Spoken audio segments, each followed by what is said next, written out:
Klapka číslo 1. Čaute, moje meno je Jakub a toto sú Perform News, ktoré ti budeme s hypom pravidelne prinášať. Pôjde o prehľad najväčších noviniek zo sveta výkonnostného marketingu. Tak poďme na to. Čo si spravil?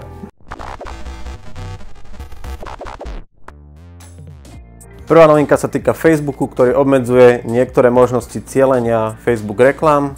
Zmeny sa týkajú reklám, ktoré sa venujú bývaniu, zamestnaniu alebo finančným úverom. Facebook konkrétne ruší pri týchto reklamách cielenie napríklad na vek, pohlavie alebo PSČ. A ďalšia novinka sa týka Facebooku. Facebook ruší metriku Relevance Score, ktorú nahradzuje 3 novými. Pôjde o metriky hodnotenie kvality, hodnotenie miery prejaveného záujmu a hodnotenie konverzného pomeru. Facebook pritom porovnáva tvoju reklamu s inou konkurenčnou reklamou cielenou na rovnaké publikum. V Google Ads od 1. maja pribudli nové dáta z cross-device konverzií do všetkých atribučných reportoch. Doteraz si mohol pozrieť tieto dáta len napríklad v device reportoch. Konkrétne pôjde o metriky Conversions Total, Conversion Value a Last Click Conversions. Google AdWords Editor sa mení na Google Ads Editor.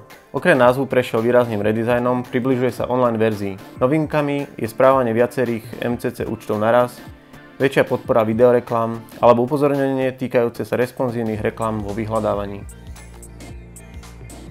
Portál Marketingland vydal zaujímavý článok, ktorý ponúka prehľad všetkých online platformiem a to, ako počítajú zliadnutia videa. Počul si o Facebook Ad Library? Ide o rozhranie Facebooku, kde si každý vie pozrieť, aké majú Facebook stránky spustené reklamy. Facebook to robí hlavne kvôli transparentnosti. My marketéri to vieme využiť napríklad na sledovanie konkurencie. LinkedIn priniesol v najnovšom update viacero noviniek. Najnovšie budeš môcť využívať podobné publiká, tzv. Lookalike Audiences. Do veľkej miery je to podobné ako pri Facebooku. Okrem tejto novinky LinkedIn predefinoval templatey pre B2B publiká, ktoré urýchlia vytváranie reklamy. Posledná novinka sa týka Google vyhľadávania. Pri Google vyhľadávaní prebieha testovanie nových záložiek ako napríklad News, Maps, Shopping. Na screenshote môžeš vidieť, ako by to malo vyzerať v praxi. Tak to by bolo na dnes všetko. Ak sa ti tento formát páčil, daj like, daj subscribe.